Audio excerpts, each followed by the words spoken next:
I'm here with Shk Maktoum. You're the president of Al-Fajr Properties in Dubai. The company's just finished a number of towers in the JLT development. What other projects does the company have in the pipeline?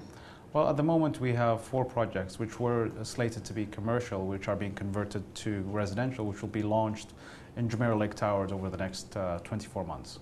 Okay. Are you looking anywhere else in the Middle East, or? No, we're mainly focused on Dubai, which has at the moment I think one of the best opportunities for growth from where we are. There's been much talk in the news about the huge oversupply in Dubai with regards both commercial and residential properties. What are your thoughts on this? Well, I think those numbers are slightly skewed. There is a perception that there will be a huge oversupply, but I believe in the invisible hand of the market, and I believe supply has already been regulated and constrained due to lack of liquidity, and I believe only there'll be a 90% reduction in supply coming onto the market, with only possibly 10% of slated projects to be delivered.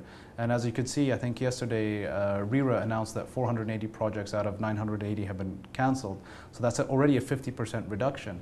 And I think the market is self-regulating, and I don't think you'll see that much of an oversupply. And even if there is some level of supply in terms of that's coming on the market, I think you have a very high absorption rate in Dubai, one of the highest in the emerging markets, which should take care of that.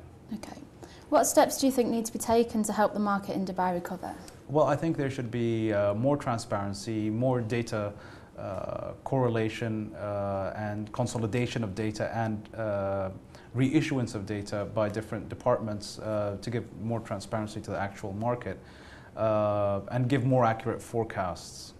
And moving on to the new rules and regulations such as strata law, what impact do you think these will have on the real estate market in Dubai? Well, I think it's important for Dubai to have best practices and for investors to feel in control of their property and have a voice in it. And it will bring a higher level of transparency, which could only help the market. And moving on to free zones, where do you see these fitting into the future of Dubai?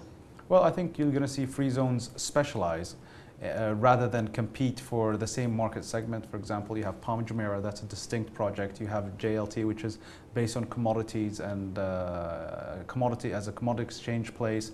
DIFC specialize in legal and financial services. So people are going back to basics, going back to focusing on what they do best. And you're going to see organic growth in them going throughout. And I don't think you're going to see an oversupply or any new free zones being launched, and rather it's going to be a consolidation period and a period to improve best practices. And what about the outlook for Dubai for this next couple of years? Well, I think the next 12 months will still be challenging, but at the same time, what we see in terms of square footage sold and in terms of volume of square footage sold, we seem to be bouncing off the bottom. So I believe we are at the bottom. And I believe that there are good